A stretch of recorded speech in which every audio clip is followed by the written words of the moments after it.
Hello, everyone, and welcome back to another episode of Trending in Hollywood. Did you miss us last week? We weren't here. No one was here to talk to you last week. You had one Friday without two white guys talking to you. So there you go. Two middle-aged white guys Two talking middle-aged about white movies. guys. I know. Hey, You gotta back. get that in all the time, Demetri. Well, I'm older. Hey, what the hell? It's not the years, it's the mileage. Surprise that I'm here. Welcome back. Welcome back. Obviously, I was not supposed to be here on this episode. If I was going to be here on this episode, it was going to be a surprise. So I don't want to talk about it too much, but just sort of give everyone the detail and remind everyone COVID is not over. And the reason why I'm sitting in my house as opposed to in a hotel right now is because COVID is not over. So I do not have COVID. My wife has COVID. She got it from being at Telluride. We don't know who's to blame or where it came from, but it happened. So I just wanted to let everyone know, stay cautious when you're out. And that's it. That's all I'm going to say. So Can I please? Yeah, I just have to chime in here. Number one, I hope you and Ashley, I hope Ashley begins to turn that corner and be on the mend. Look, I don't want to make this about COVID, but I'm going to talk a little bit about COVID.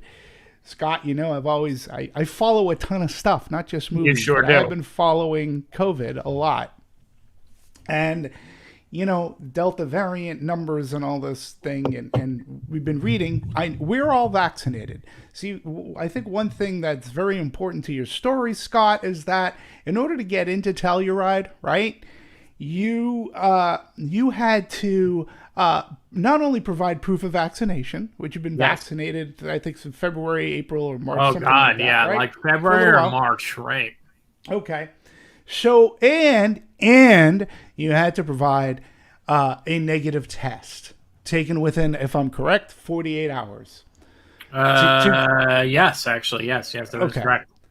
That is just to get into Telluride, into the film festival. You needed to provide those two pieces of fact and a card and such, right?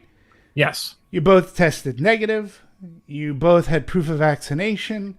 You're on your way to have a merry old time, and yet COVID strikes. It's what they would consider a breakthrough case. Yes.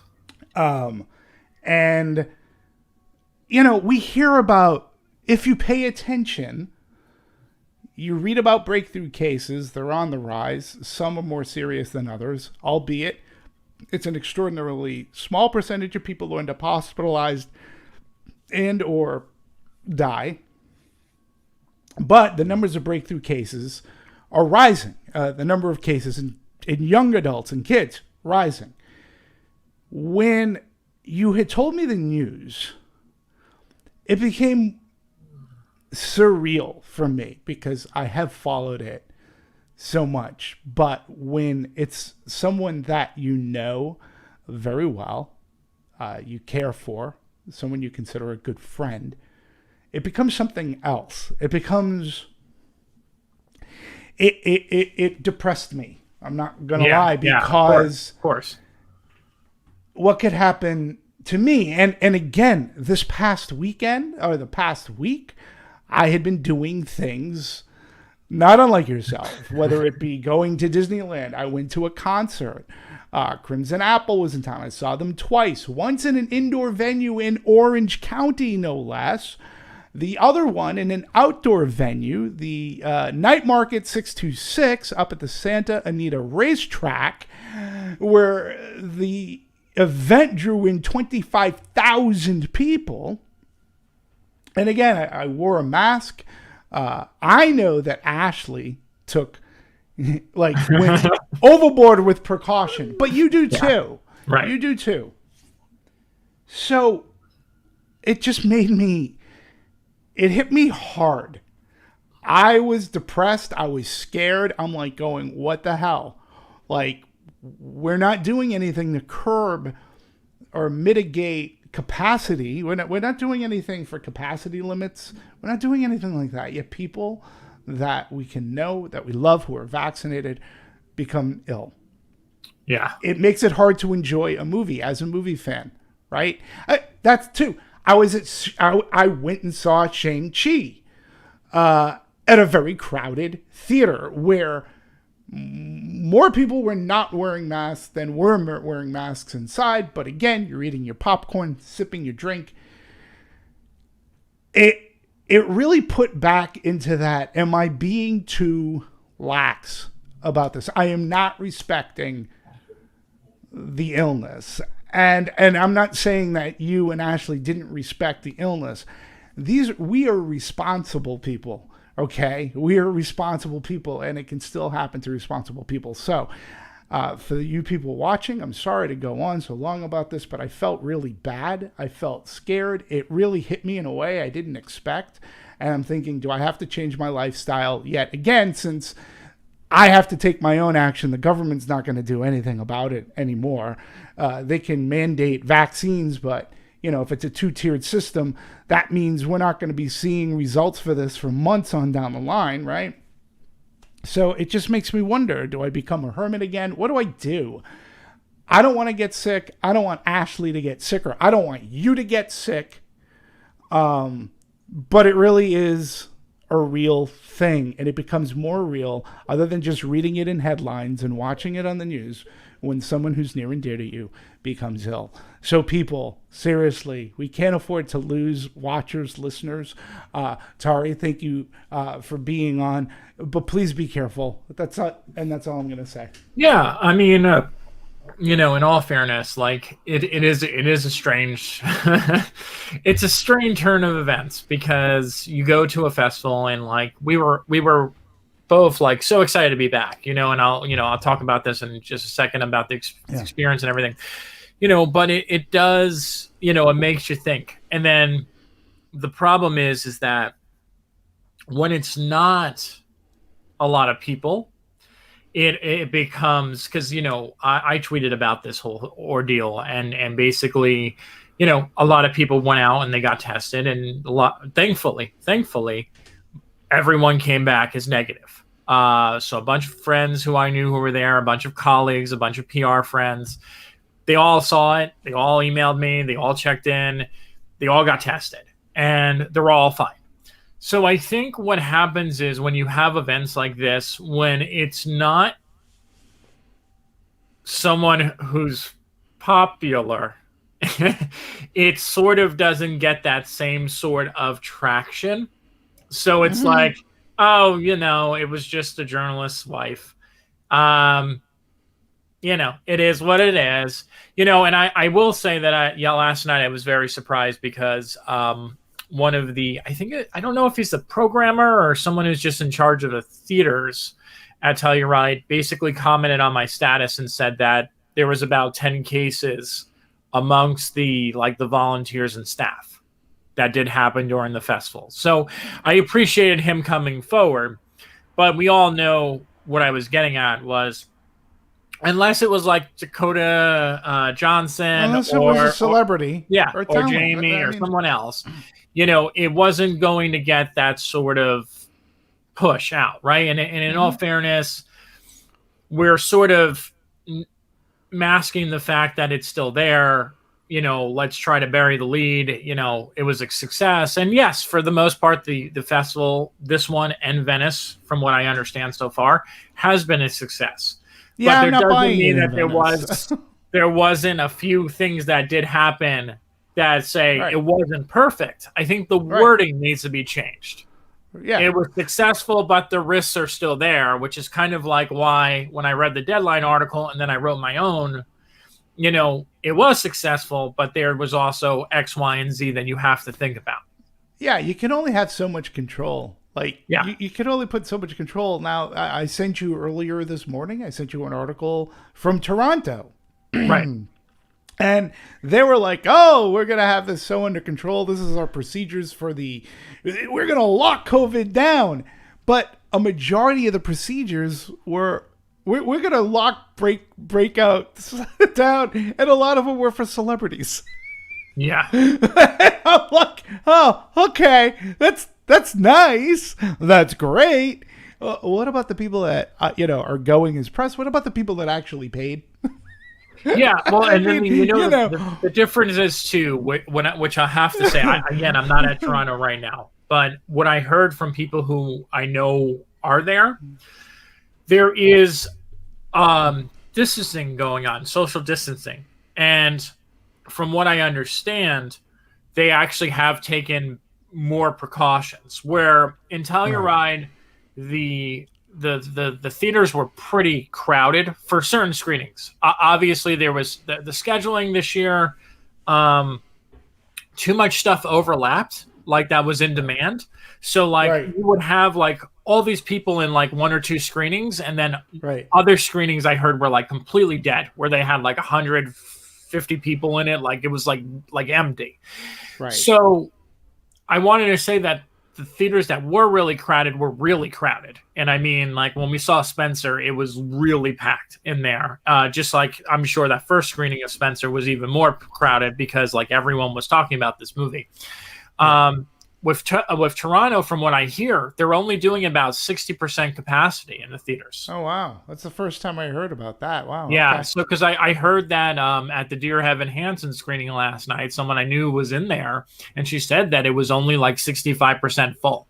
So there was a lot of empty seats. They were spread out. I think they also put people like, again, we all know this, they're going to separate the talent. And I think that's the biggest surprise to me. If I had to say anything negative about the Telluride experience when I was there, was that I did let my guard down a lot when it came to interacting and socializing with talent because again, it's something that I'm so used to doing prior to this, where I go to a party and I go up to like a filmmaker or an actor, and I just kind of shoot the shit with them. And I was thinking about that when I was there, and I went to one and I was very, very close, and then in another one I was more distant because I almost felt more uncomfortable because I was kind of like, I don't know, like I'm like, this is indoors and like maybe I shouldn't be indoors with it. Right. But to go just to move on from this subject, I just want to say that Ashley did everything she could to be protected. She did not go to either one of those events that I just mentioned. She she stayed away from people. She didn't go in her little circles of conversation. She pretty much stayed in her seats. So she did pretty much everything that she could to avoid this as much as possible, and only took her mask off when we were eating. So I did. The bottom line is that you can never be too cautious.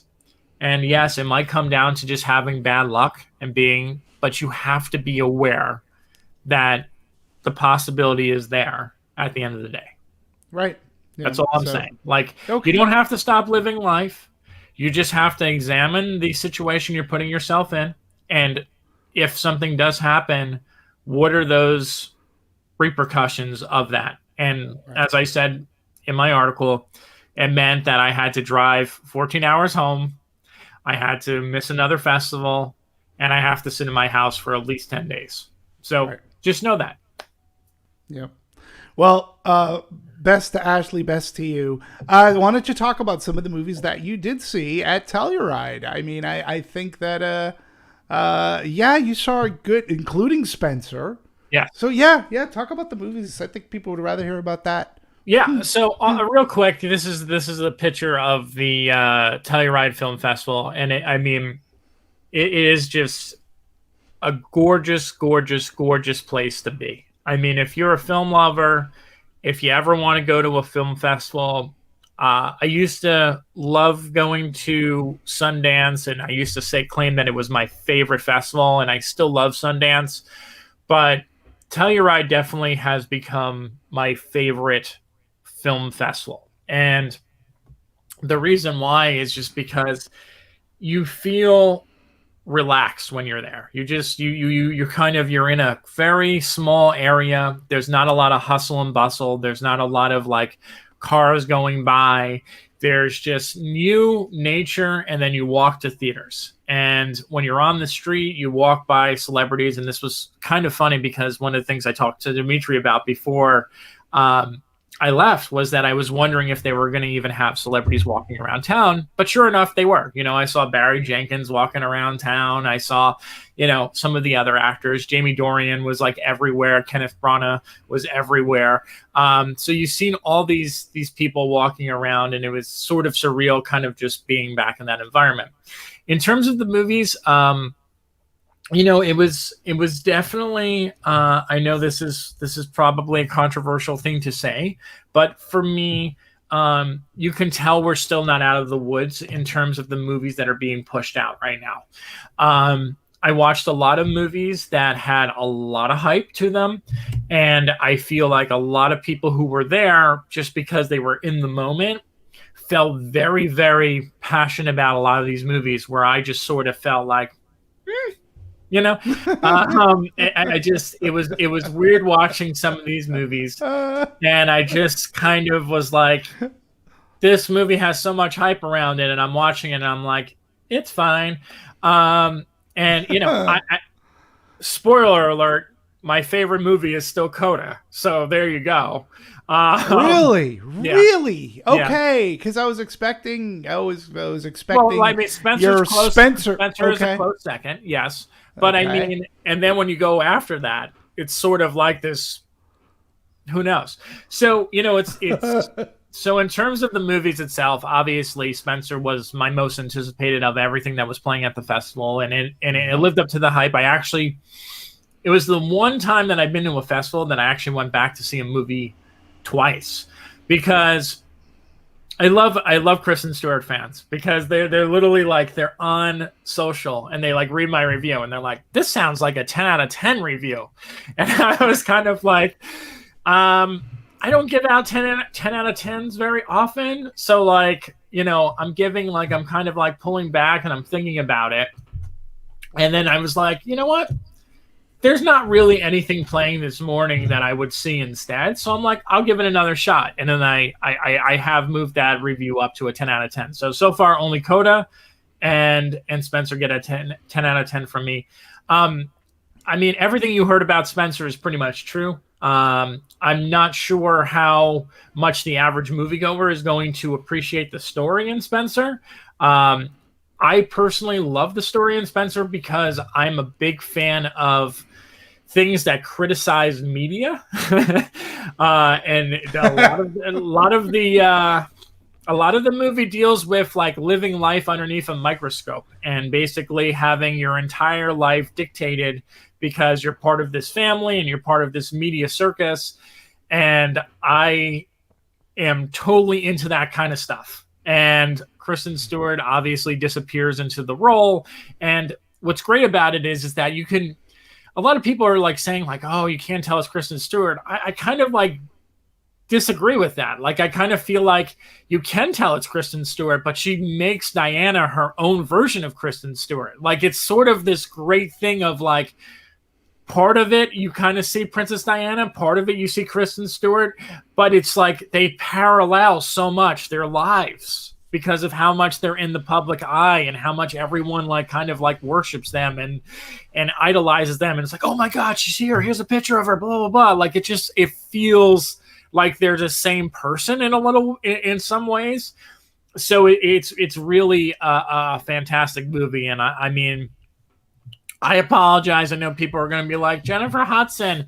When it comes to me voting and anything that I vote in this year, Kristen's getting my vote. So Jennifer Hudson was great in Respect. Don't get me wrong. And there's some other great female performances so far that I've seen, including Amelia Jones in Coda. I mean, to me, it would be those two, but Kristen's performance here is just next level. So that's the reason why I would do that. I would say she should get that. Sure. And then other movies that I liked, God, I always butcher that movie's name, and I don't want to pronounce it so I don't butcher it. I'm going to come back to it. I want to just say that the movie that I actually hated the most was something that I never would have expected to hate, and that was The French Dispatch. Wes Anderson just kind of being like as pretentious as he could possibly be. Completely meaningless and just pointless, and like oh my God, just going on and on and on. It's like a series of cameos that just don't go anywhere. It's like someone just basically saying like, "Look who I got! Look who I got! Oh, look who's over here! Look who's over here!" It was just painful. Painful to sit through. And how that movie got such rave reviews out of Cannes is like beyond me. I think it's just like, you know, 15-minute standing ovations and blah, blah, blah. It was 14 minutes and 38 and a half seconds. Get the ovation time right.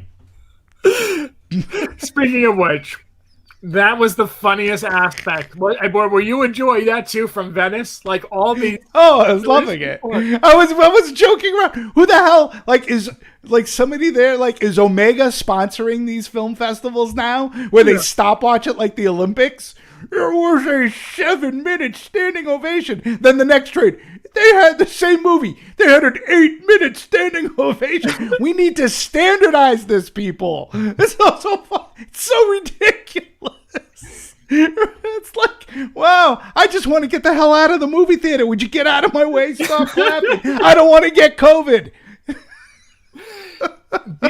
I literally was watching these reports, and I was just sort of like, and the best part of it is just like, first of all, it's a non-story to begin with, right? Like, yeah. Because like, unless you're in the moment, like, who cares? Like, who cares?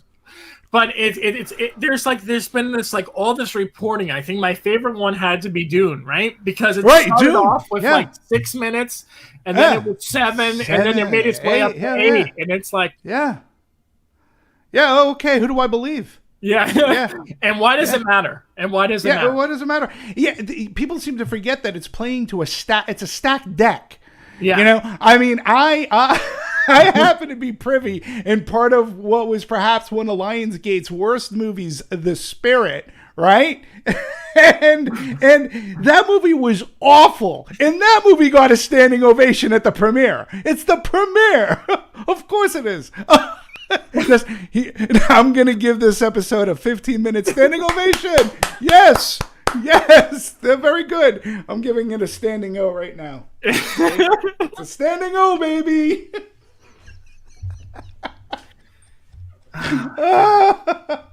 Well, I'm glad you like Spencer. And of course, the French Dispatch is going to play great in Cannes because it has the word French in the title. Aren't you in France? Cannes? I kid, but yeah, that's why. But the funniest thing about Telluride is that people don't have this reaction to things the way that they have reactions to at other festivals. Like you had all this talk about Spencer, right? And like Spencer happened, no one stood up at the end of Spencer. No one like there was some subtle, spread out like applause here and there. Sure. There wasn't like this level of like, oh my God. Nothing. I mean, even the only time that happened was when they did the tributes, right? Like they did one for Peter Dinklage. They did one for Jane Campion. They did those, and obviously then people stood up and they cheered and yada, yada, yada. Because it's so specific to the person that's there. And like if you're in the room, you know why you're there. So you're almost obligated to do it. Like it's like you're almost obligated. So but Nestor, just tell us, pardon my interruption, but I just want Nestor to tell us when he's going to start the standing ovation, because I will use my stopwatch and I will time this. I wish we could have him live on video for this. I mean, hell, if he wants to start now, I mean, the audience isn't going to mind clapping in the background. That wouldn't be annoying at all.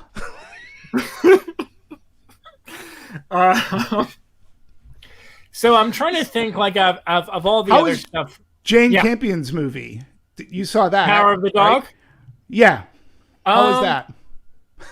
It was inaccessible. I mean, I don't know how else to say. Like, it's an a Western Inaccessible, like you couldn't get into it, or yes, inaccessible? exactly. That's exactly what it is. I couldn't get into it. I was like, you know what? Hey, I got a no, ticket. no, listen. She makes a very specific type of movie, okay? Right. And she's a brilliant filmmaker. I'm not gonna knock her down for that. It's just a very specific type of audience that her movies are geared towards. Right. It's a slow burn, and I hate that expression, but it is a slow movie. Yeah. I mean, her movies are. Was Benedict Cumberbatch as good as I've read? Isn't this his movie? No. I mean, I think he's good in the movie. I think people are like overhyping it a little bit because it's a different setting. I mean, I feel like he's really good in everything, right? I mean, like he's one of those actors, like what was it, The Imitation Game? Like that's to me, it was still like one of my favorite movies that he's been in. Agreed. Yeah, I think he's so good in that. But he's you know, I think it's just because he was a little more like gruff, you know, like he was you know, like he's kind of like playing this like homophobic kind of cowboy type character.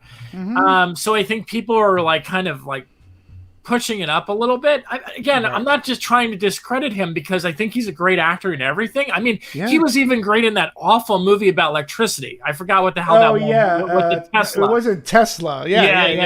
He was even great in that. So like, it's sort of hard to kind of like be like, was Benedict Cumberbatch bad in this movie? Of course he wasn't bad in the movie, but do I think it's his best performance?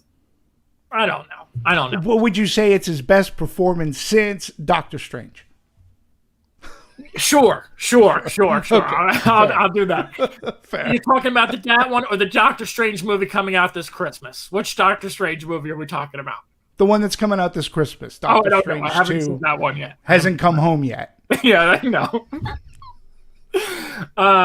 Now, folks, you have to be regular watchers to know that we just went almost full circle for an episode that took place about a month ago. Anyways, moving on. Well, I think, you know, it's funny because Belfast, I think, is going to be easily a crowd favorite this year. You think so? Yeah. First of all, it has that runtime. I know 90 minutes when you talk about runtimes, 97 minutes. Oh, I'm in. Yeah. I'm in. People hate that. I know, like, people on film Twitter hate the fact of like, oh, you shouldn't talk about how long a movie runs. I got bad news for people. Like, the average person watching a movie wants to be really engaged and they want to be in and out. Like, unless it's something like an Avengers Endgame or like a Snyder Cut where like there's a lot of build up to it. Right. The average person wants to watch something that's like 90 minutes to maybe an hour and 45 minutes. When you start tipping over into those 2-hour mark, 2:30.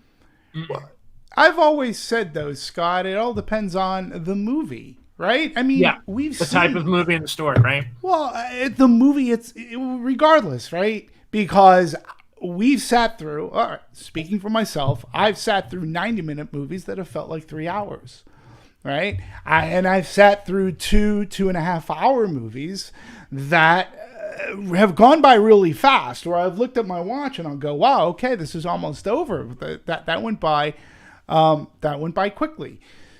So it does, I think, come down to the movie, its entertainment value, what it has to offer for an audience. I think that's all very, very important.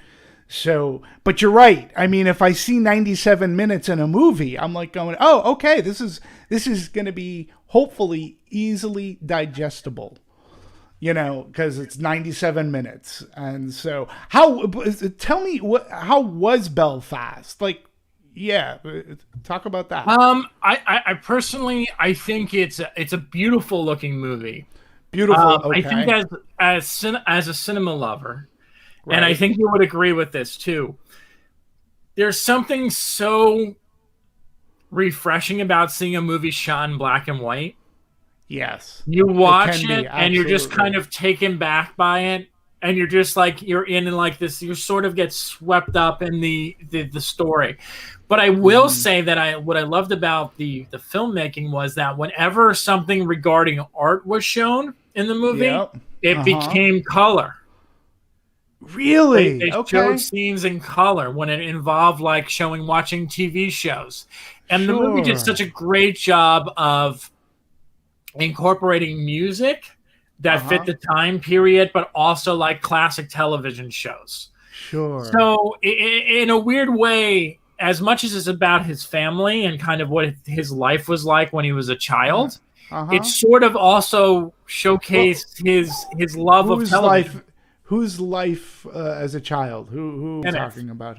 Kenneth. Yeah, Okay. yeah, and Because I know basically, nothing about Belfast, so I mean, this is his passion project. It's been there for a while. I mean, right. one of the things I could not stand that people were kept comparing it to at the festival was like, it's like Roma. It's like Roma. It's like, Uh-huh. okay. Yeah, Okay. because it's black and white, I guess. Yeah. All right. Yeah, It's yeah. like Roma. The artist is like Roma now, too. Uh, Wonderful. um, the other one I want to talk about was Cyrano. Sure. Okay. Serrano, yeah, Or and like that is Cyrano or Serrano? Because Cyrano, isn't it yeah, Cyrano. Cyrano? Sorry, I Cyrano knew I de was gonna. Bergerac. Yeah, Serrano. It's not a pepper, Scott. no, but It's a that's class. it's funny how many people have gotten this wrong, and I've heard it pronounced so many different ways throughout the festival, and I'm like saying it wrong too. So that makes sense. That tracks. That tracks. Okay, Mr. Trending in Hollywood. That tracks. Um, but I think this is another great movie for Peter Dinklage. I think Peter Dinklage Yeah. is he's got to be like one of those actors who's so underappreciated in Hollywood, right? Yeah, I mean, I think Game of Thrones really put him up on another tier, like because of Game of Thrones and everybody loving Peter Dinklage and his Tyrion. So I think that has elevated him. And, I remember his outing. It was great. I mean, I remember him from Elf.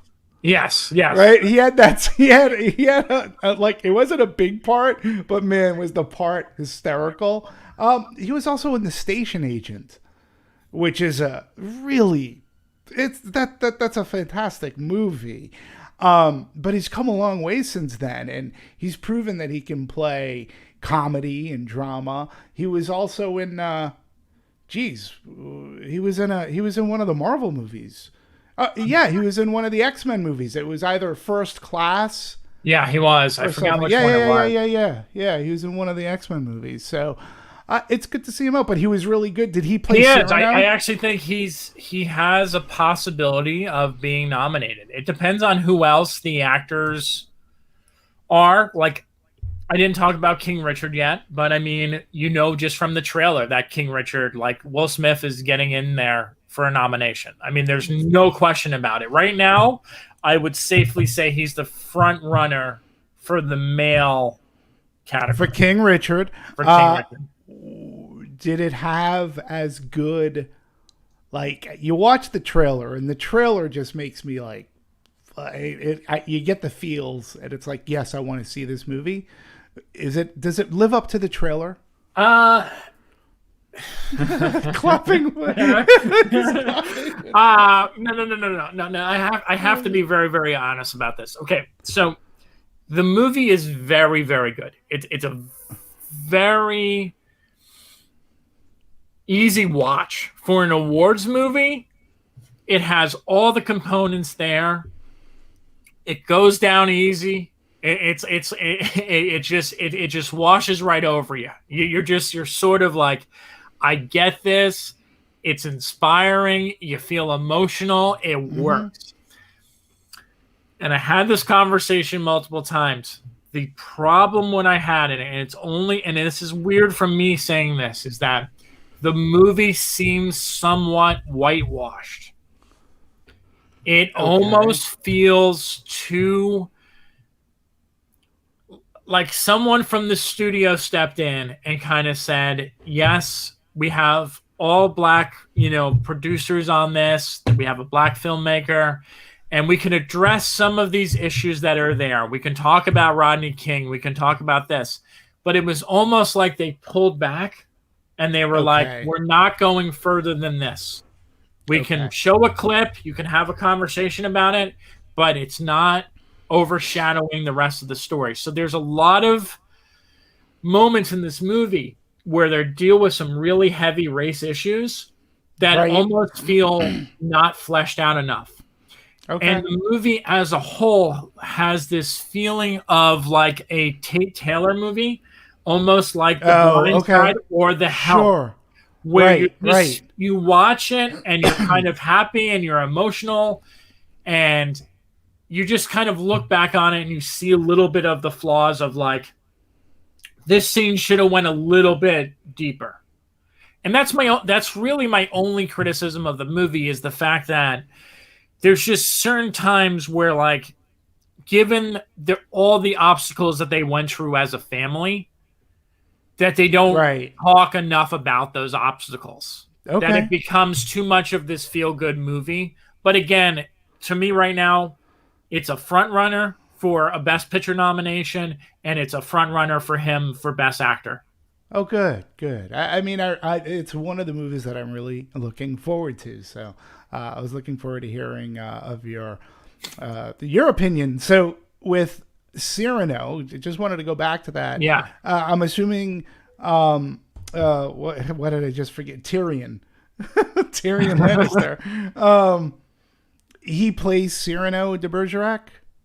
Because that's what this is a take on, correct? Yes. Yes. Yeah. So is it better or worse than Roxanne?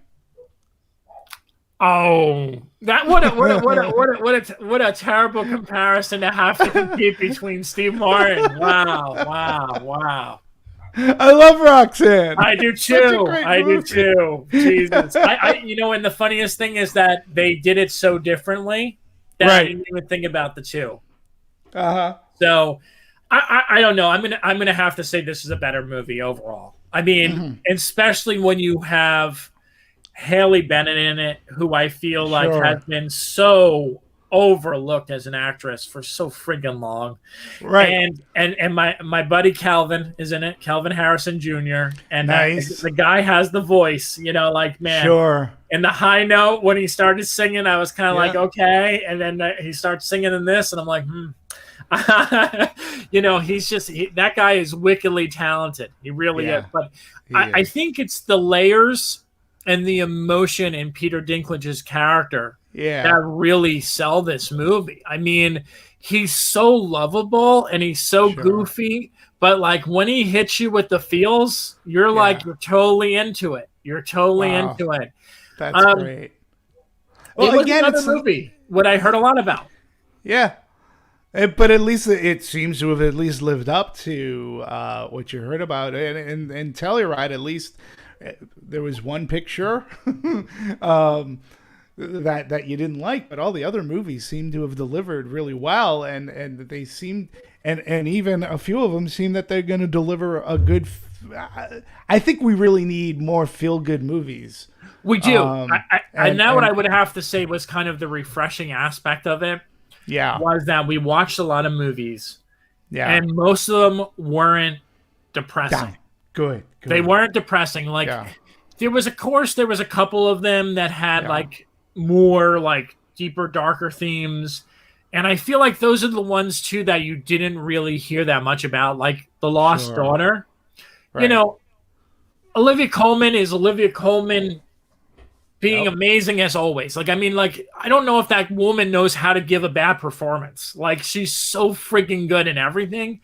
Yeah. But the movie's kind of like, that was the one where like there was so much hype around it, and I kind of went into it, and I was like, I think Power of the Dog is a little bit better than that movie, but I also feel like those are the two of the weakest movies, I feel. And I mean, I'm not meaning to shit on Netflix, but it just, they need to get a movie in there. They need a King Richard. They need something that someone's going to watch, and they're just going to be able to embrace and push this out to the masses and not have a problem with it.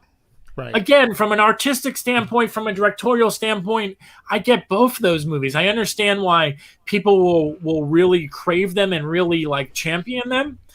But I don't see it like being that push, right? It's like almost like when you look at critics organizations, you look at the Academy, and you look at like, I don't know, like Independent Spirit Awards or Gotham Awards. there's so many movies that I watch where I can kind of like say like this is going to be big at this award show and it's going to go nowhere else. And like Right. Card Counter, for example, something else I haven't talked about that's out today. That's like a Gotham Awards movie. That's an Independent Spirit Awards movie. That movie's going nowhere in terms of the bigger organizations that celebrate and embrace film because it's just so, I don't know. It's like it has such a limited audience. Mm-hmm. So I think that's what the problem is, and that's what you were saying about feel-good movies. It's like, to me, why King Richard got that, like you almost forgive its flaws because you're just so happy that it's like an inspiring movie about Black people that isn't about like them being tortured. Yeah, and like, I think like it's so refreshing to see it. And I think that it's based off of real people. Yeah, and the producers on the film too, both of them. The Right, and producers are both on there. Which is amazing because I really don't think that the masses really know a lot about the Williams sisters' upbringing and that family dynamic. And I think that the movie is as good as you're saying, right? That this is going to give general audiences this opportunity to come in, and it could be an uptick for tennis. This whole family, people gravitate to these family kind of inspirational stories as well. And we've heard, here's the other thing too, and you could talk more specifically to this, but whenever we hear about a father who is so obsessed with getting their son and or daughter into a sporting thing, like it usually doesn't end well. Like look at Tiger Woods' dad, right? Well, but when that obsession, and the same thing happens with certain actors, right? So to have a story talk about a dad who inspired through, and I'm getting this from the trailer, who seems to inspire from his love, and he loves his daughters, and the mom, like the family is they're raising their daughters right, and the daughters will have the sense of competition, but more importantly, they're going to have the sense of heart, and they're going to be good people because the parents are good people. I think that audiences love to gravitate towards stories like that.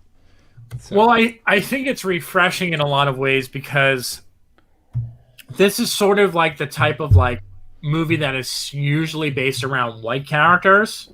Sure. That we've seen so many movies like. Mm-hmm.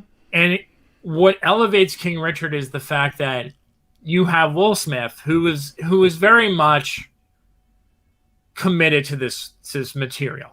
Him and his wife are both producers on the movie as well. You can tell that they're invested on it. But I think it's this level of this rags to riches story. Yeah. But the heart is in the right place, right? We always hear these stories about parents wanting to give their kids better lives, right? Sure. And this is a movie that showcases that. And you see throughout this movie, and one of the things that I loved about it was it wasn't about what was giving them money or getting them success. Right. It was what he felt was right and what he valued as a father first. He wanted them to be well educated. Just in case this didn't work out, he wanted them to have an education to fall back on. And there was a lot of, again, the reason why I brought up my criticisms earlier was that there was a lot of conversations about like living life in the ghetto, and there was a neighbor in the movie who was kind of like always criticizing him and the family for doing what they were doing. And there was all this conversation about like, oh, how's your daughter working on the corner and stuff like that. Yet they never like really showcase any aspects of the neighborhood that much in the film. Like there's just one confrontation that kind of reoccurs throughout the movie, and then all of a sudden it takes like this wild turn, and you kind of get why it happened, but you don't fully get it. Like there's a lot of like stuff that seems to be missing, but the messaging of it is just so reassuring considering the fact that we always see movies like Judas and the Black Messiah, right? Like it's like Right. everything is like about violence and like hatred and like Whitey hates me and all this stuff. And it's nice to kind of see, you know, some of the white characters in this movie. Like, of course, like they're turned them down in the beginning, and then like they kind of have to come back at, you know, towards the end and kind of say like, we were wrong about you. So it's sort of like that. It's a nice way to give the middle finger without, you know, like doing it heavy-handedly like a lot of these movies do. Yeah. Well, that's good. I can't wait to see it. Can't wait to see it. So. And you can watch it on HBO Max soon. Yeah, that's right. I'll watch it on my iPhone. Yeah. Because tennis never looked as good as it does when you watch tennis on an iPhone. You know, that way you don't get whiplash. You just are moving your eyes from left to right. You don't have to move your whole head as if you're watching it on a big screen TV. So Demetri, you wanted to talk about something that kind of tied into that joke that I just made. Which one? You were a little shocked yesterday. You know, you were kind of like, "What's going on? What happened? What happened yesterday?" Oh, are we talking about Halloween Kills? Yes.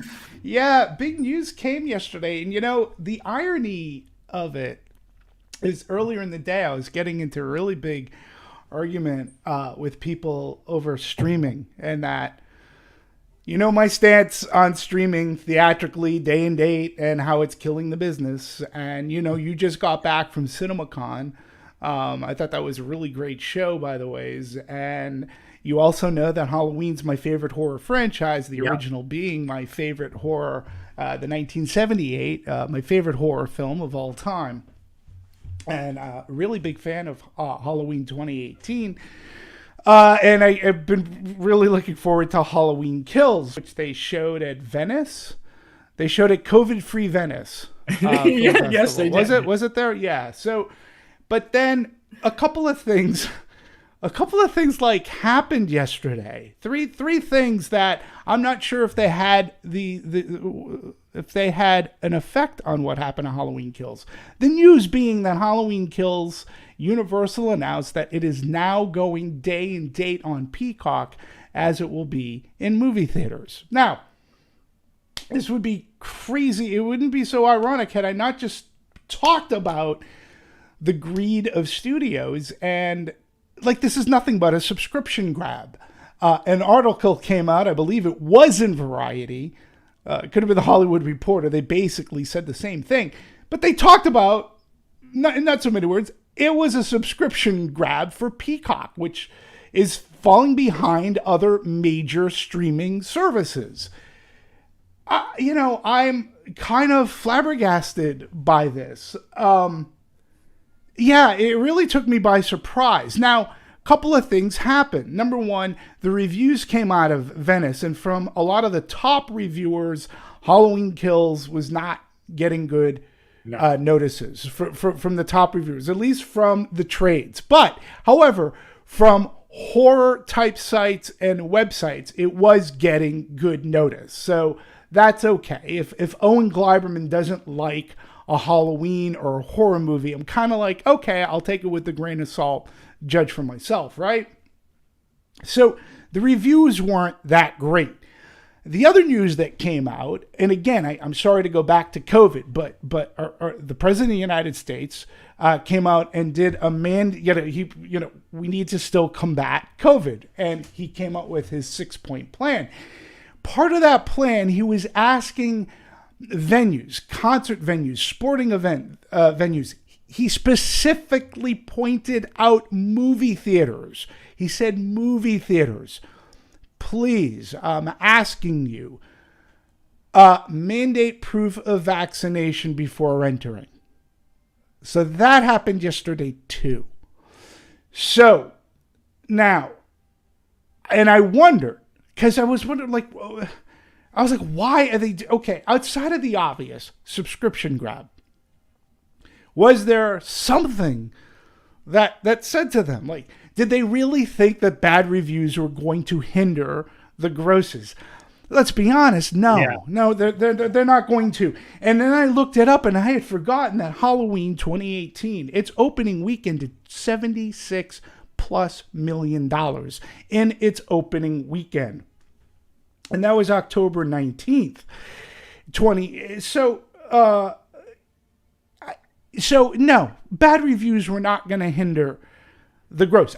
The pandemic potentially. I mean, it's been dinging everything, but when you look at movies like Free Guy, when you look at what Shang-Chi did over the holiday weekend, that's nobody got it right, and it far over-indexed.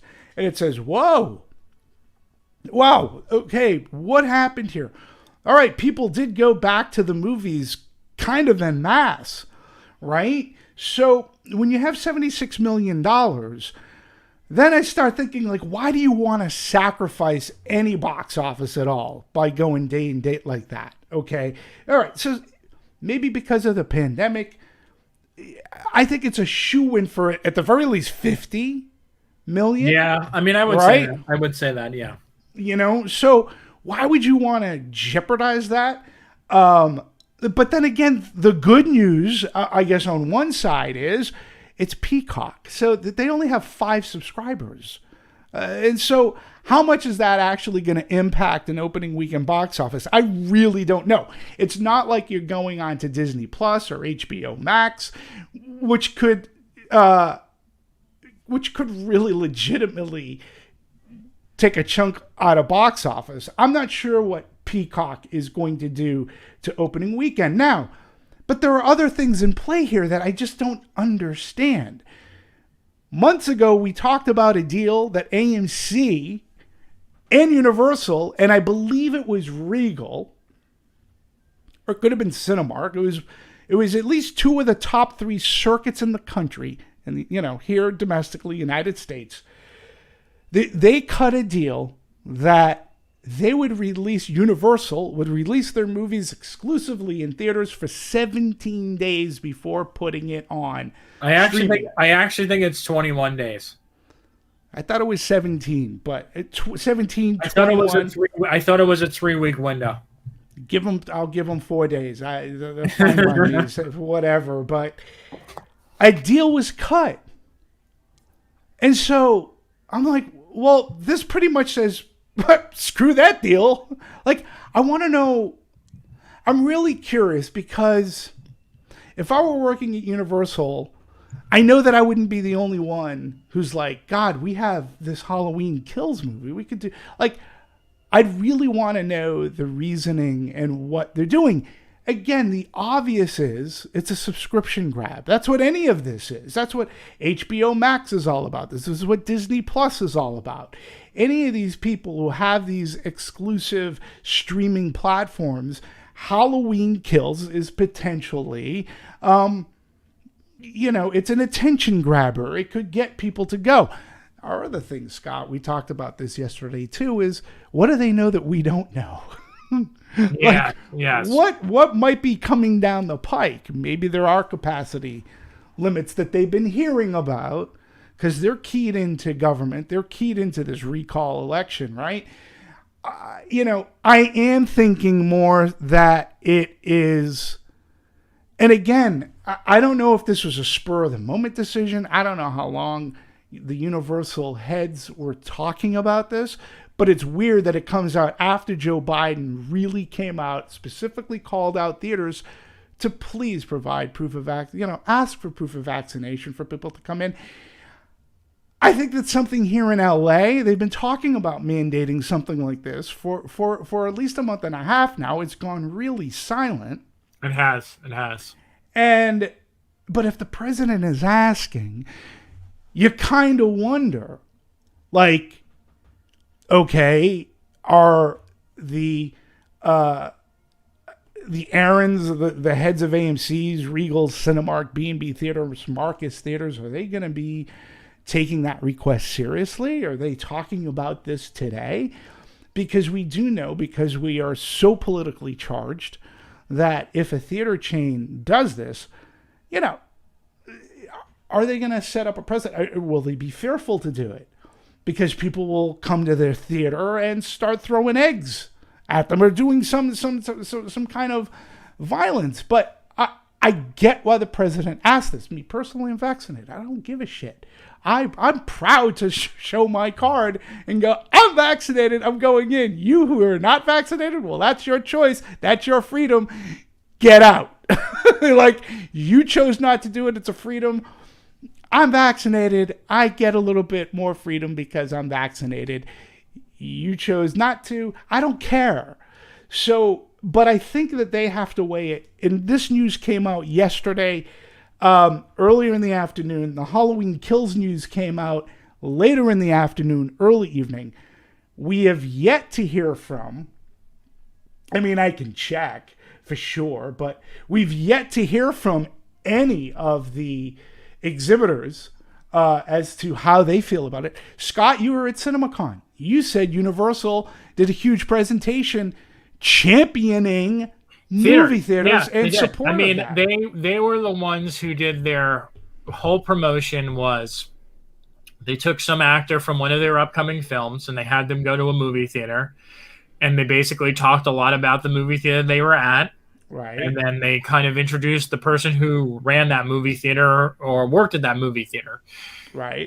So, I mean, this was kind of surprising to hear too. And I almost wondered is like, if they knew that, I don't know, like you said, I mean, I always wonder, I mean, you and I had this conversation yesterday about, it's a little weird that Disney's movies are the only ones that are doing like extremely well. And I know you were saying that like they were the only ones that had ample blockbusters to put out, but to me it's kind of strange that nothing else has really broken out other than Disney movies. I mean, there's the gap in box office returns from Universal movies or Warner Brothers movies when they have, I mean, Warner Brothers, I know we can all argue that it's the day and date thing, but Black Widow was day and date too on Disney Plus, and still the box office was higher. Is it really like, when you look at the difference between Black Widow's box office and Suicide Squad's box office, it's kind of alarming how much different it is. Yeah. Yeah, I mean, the gap in box office is a result of brand loyalty. You know what? You might be right. I mean, you might be right about that. I mean, I think Disney's Disney. But I think there is truth in that. But I also think that Disney's been the only studio this summer to be really putting out not just one like movie, but they've had multiple movies starting with Cruella. So when you look at Cruella, when you look at Jungle Cruise, when you look at Black Widow, when you look at Shang-Chi, what's that, 5 movies I just named, right? How many movies has Paramount come up with? They came up with Puppy Patrol. Which has done fairly well for what they were expecting. Right. But, you know, you also had... Warner Brothers had a ton. Wait, but I forgot about Free Guy, which isn't a franchise picture, has nothing to do with brand loyalty other than the fact that it's a really good movie and it's done really well. It's my favorite movie of the summer still. Warner Brothers, what have they had? They had Conjuring 3, this stinky movie. Yeah, also on HBO Max. Reminiscence. You know, I don't know what that is. I watched that movie. Now, I watched that movie. Okay, I watched Reminiscence. You know, the movie had me until like the last 5 to 10 minutes of the movie. And then it pissed me the hell off. It really pissed me off. And I was like, you motherfucker. I got angry. I was like, So, okay, so they had that movie. What else did they have? Suicide Squad, Space Jam. Okay. Space Jam did okay. Suicide Squad did okay, all things under consideration. Look, there have been a few movies like Black Widow and Fast 9 fell off a cliff in their second week. I mean, it was historical.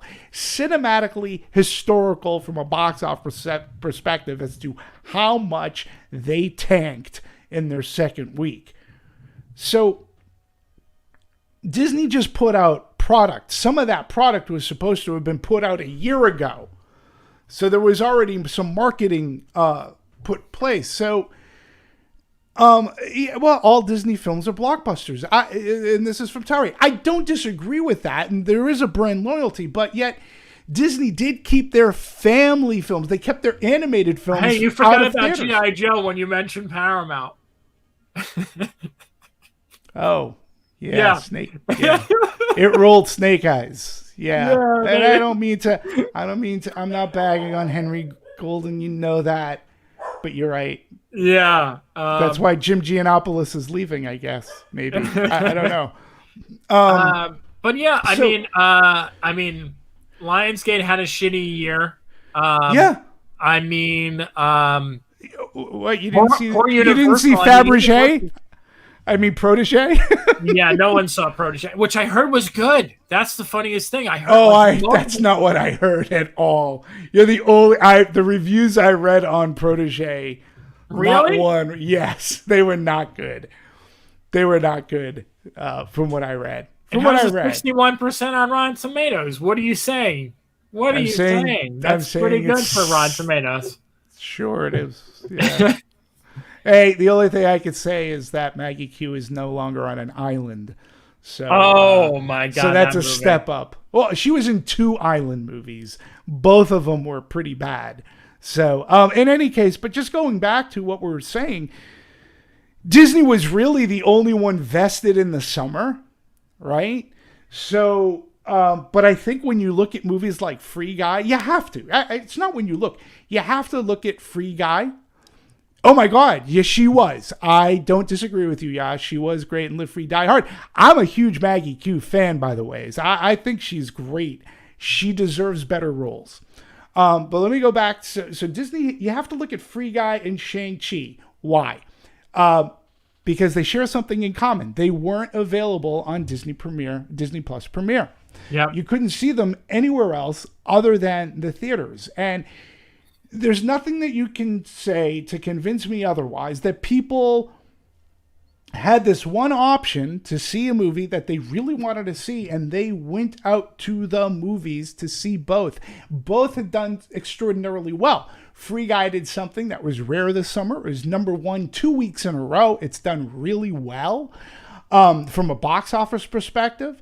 And Shang-Chi has done something that no movie has ever done over a Labor Day weekend. Okay, and Labor Day weekend, mind you, is not a huge movie-going weekend. Not that huge. Not like $100 million 4-day gross huge. Again, it wasn't on Disney Premiere. You didn't give people that option, and then people went to the theater to be entertained. I think it's a good sign, and it's something that really needs to be looked at. And I really did dislike how Chapek calls Shang-Chi an experiment. So, what the fuck? They've been releasing movies in movie theaters exclusively since like the 30s. Yeah. I mean, so what experiment is this? So, piracy is a real issue for those movies that are going day and date. This is another reason why I don't understand the Halloween Kills thought, because again, it's Peacock. I mean, it's Peacock. So I don't know why you would sacrifice box office, why you would sacrifice piracy. But those 2 movies, I think, and even Fast 9, because it had a really good opening weekend gross. You look at the movies. Oh, Quiet Place 2. We forgot about Quiet Place 2. Granted, it's part of a franchise, but it didn't open day and date. But the crazy thing, Demetri, right now, and what's something that like a lot of people have not, and I know everyone keeps saying online, like, we're in a pandemic, but like there was only 5 movies that made over $100 million domestically this year. I know. There's only 5 of them, and then when you look at the numbers of like what the differences is, like they drop significantly. Like Disney has 1, 2, 3, 4, 5 of them in the top 10. Mm-hmm. So half of those movies are Disney movies. The rest of them are sprinkled between Paramount, Universal, Warner Brothers. 2 of them are actually 3 of them are Warner Brothers. So Warner Brothers is not doing too bad. No. But the numbers are just awful. Like when you look in the grand scheme of things, of like But looking at but a but box office number, like it's like this is awful. but Like but this but but, is but what's awful though? Like again, I want to talk about what's awful because Quiet Place 2, Candyman, the budget on it wasn't so big, so I don't see Candyman as 50, being like 54 awful. million for Raya and the Last Dragon would be a huge flop. Correct. 100%. 100%. Suicide I'm Squad, not, $54 million. is that what it's done thus far? Yeah. Or opening? Yeah, No, that's what that's it's done done thus so far. far. Yeah. Yeah. No, that's not good. But again, Scott, I don't understand why Warner Brothers didn't change tack because the first Suicide Squad movie, which we all agree is a piece of garbage, It is, yes. did really well. This one is markedly a better movie. It is. Why would you want to cannibalize your gross and offer it? And you're not even offering it from a premium price. If you have HBO Max, listen, if you have HBO, if you're a subscriber to HBO, you get HBO Max. I know. You can that's how you can watch it. That's why I think Disney, I mean, their price point was wrong with how much they were charging, the $30. But I think that, like, if studios are going to continue doing this, they need to do a charge, like an upcharge, in order to make the money back for these movies. No, what they need to do, Scott, what they need to do is commit to theatrical exclusivity. If you want to pick 45 days, all right, which is a great collapse from the 90 days, okay, do 45 days. I get it. We're living in different times. People want things a lot quicker. Yeah. They a lot less attention span out there. Oh, it's in a movie theater. I see it. Movies don't last in movies. Movies don't last in theaters as long as they used to. However, you and I talked about this yesterday. What we're seeing play out now is sort of kind of a throwback to the 80s and 90s. Yes. Right? Where movies did last, they did stay in theaters for a longer time. It took them longer. I mean, when a movie hit $100 million in like the mid 80s, late 80s, and then that was a big deal.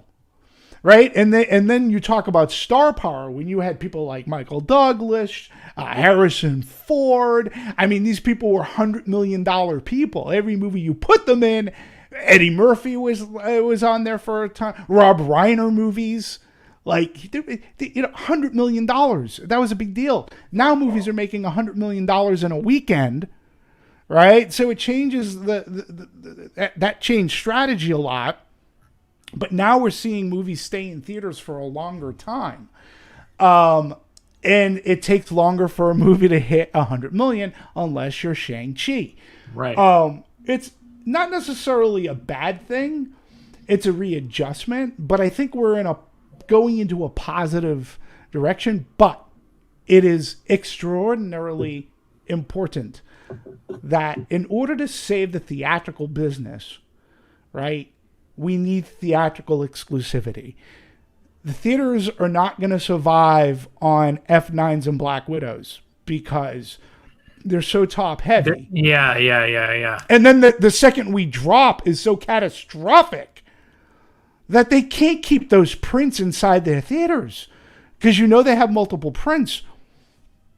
We need more of what's happening now. We need more Free Guys. We need more Shang-Chi's.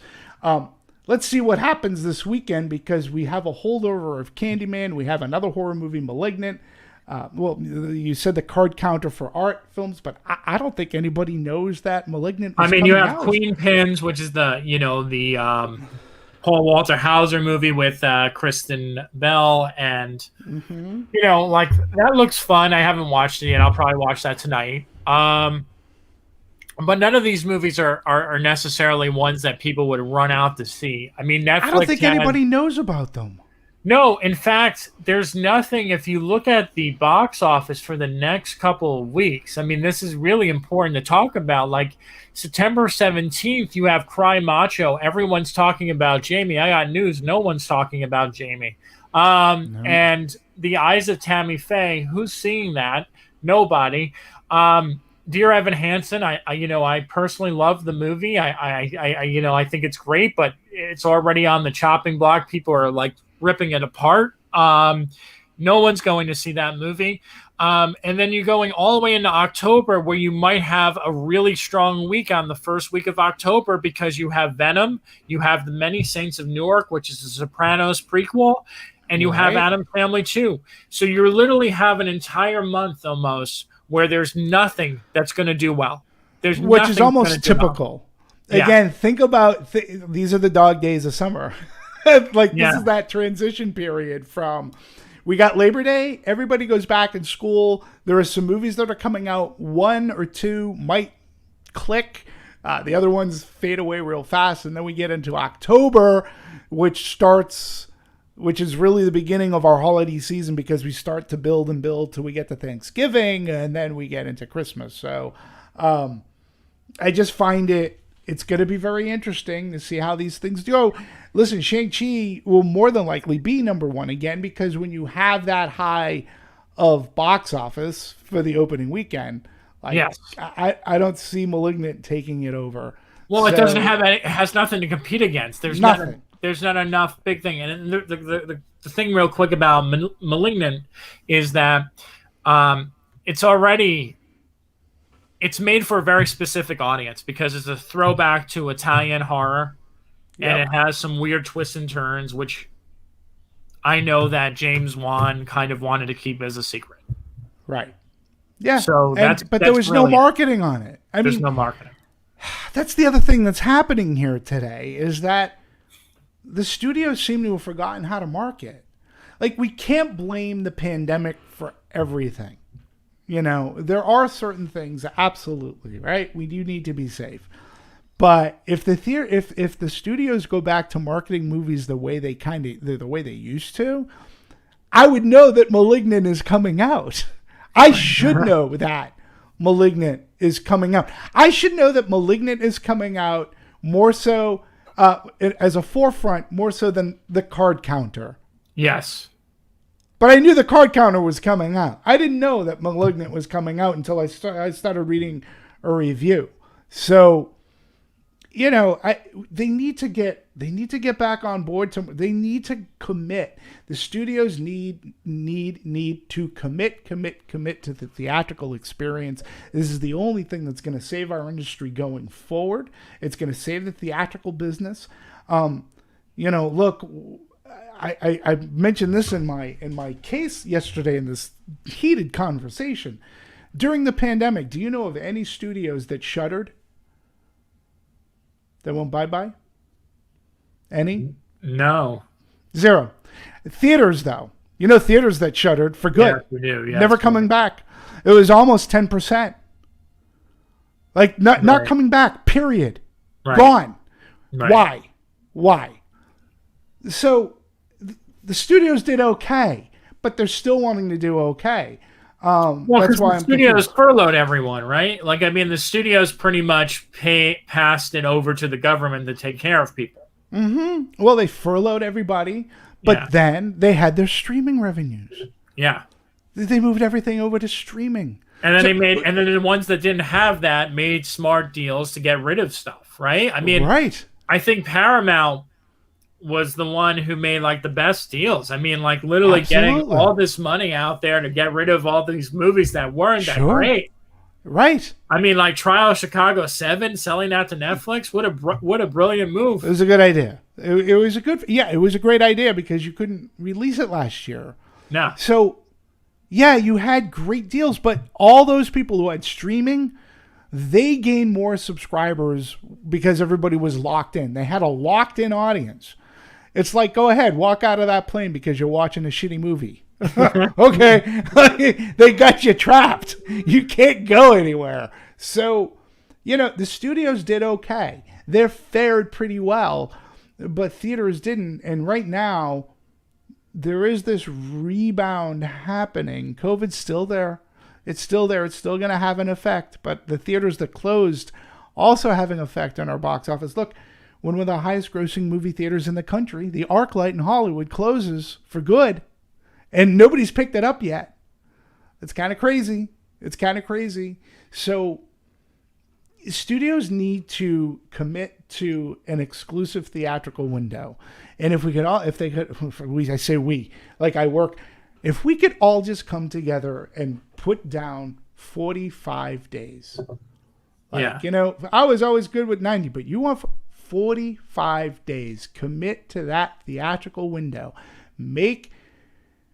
Exhibition shouldn't have to be sweating it to think, oh my God, like, is Warner Brothers really going to commit to 2022 and not going day and day? Because that's what they've committed to.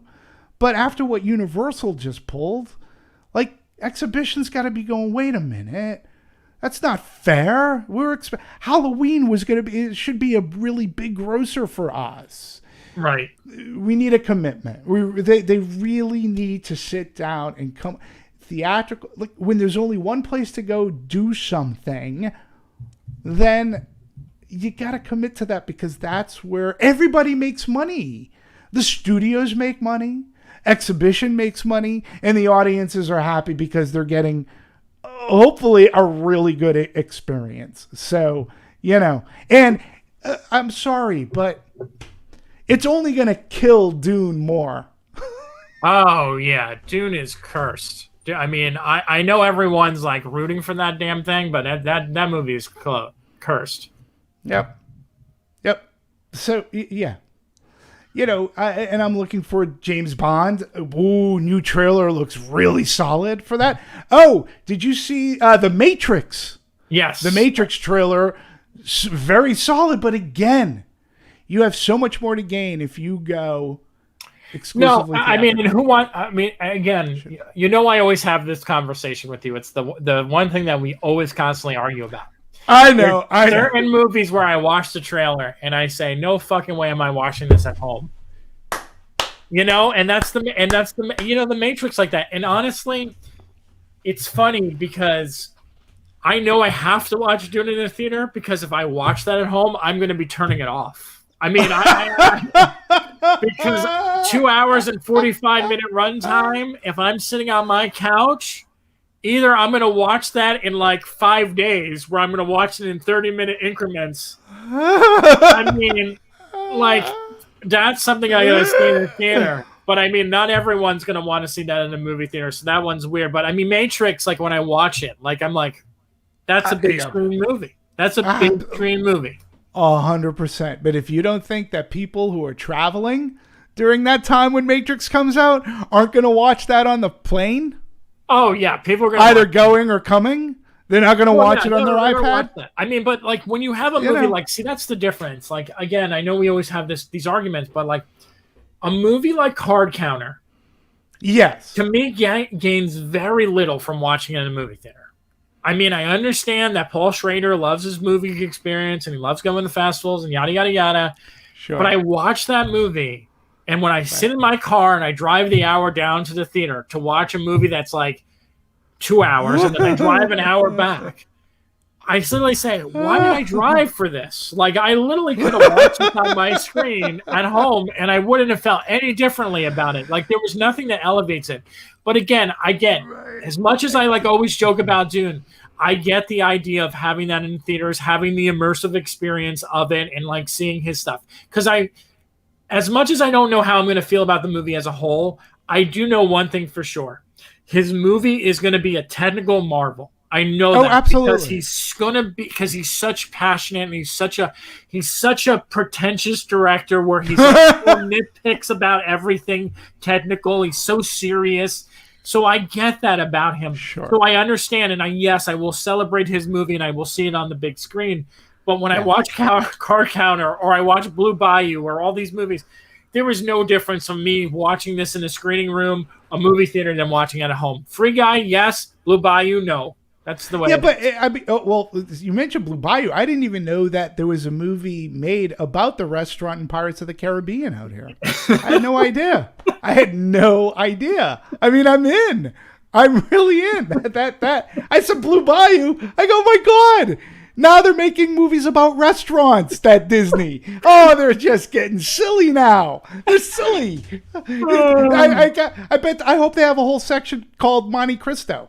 So, in any case, I will see Dune. My biggest fear about Dune is if you see it before me, if we don't get to see it together, or if you see it before me, I'm really curious to know how the movie ends, like where it ends. Because I'm hearing this is Dune Part 1. Don't you hear that too?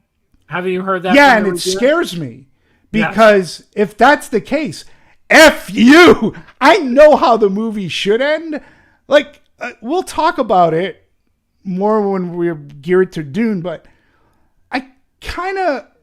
Yeah, I kind of know a little bit about Dune, being that I have read the book. I've seen all the adaptations. And I'll talk about which one is my favorite. But even the David Lynch, which is... I don't hate the David Lynch version. I kind of like it. I appreciate what he did. But it ended where it was supposed to end. And this one seems like it ends someplace completely... It doesn't seem as if it tells the entire story of Dune. Yeah. And that is troubling to me because why couldn't... If David Lynch was able to do it, you should have been able to too. I mean, I'm sorry, 2 hours and 45 minutes, you should have given me a full narrative and movie. But we'll talk about Dune later. Yeah. All right, Demetri. Have a good weekend. You as well. Stay healthy. Stay safe. You want me to send you up some matzo ball soup? From Canner's Deli or anything? Do you need any matzo ball soup? Always makes me feel better when I'm sick. When I had COVID, I always want a hot pastrami sandwich, honestly. When you're sick, really? See, I gotta have that chicken noodle and the matzo ball. No, that's Ashley's a big fan of the soup. Yeah, I love the soup. The chicken noodle with the matzo ball the size of a basketball. Yeah. I need that. It always makes me feel better, so... Well, you go have a pastrami sandwich. Actually, that sounds damn good. I got to go get one for myself right now. All right. So, thanks. Sounds good. Thanks, everyone, for watching. Thanks. Nestor, I hope you're not still standing on your head. That blood will get there. And Nestor, he died. Okay? He died. He died. All right. Well, thanks for the standing. We didn't keep him long enough. He actually died. Standing O, everybody. Thank you for the standing O. Bye. Bye, everyone.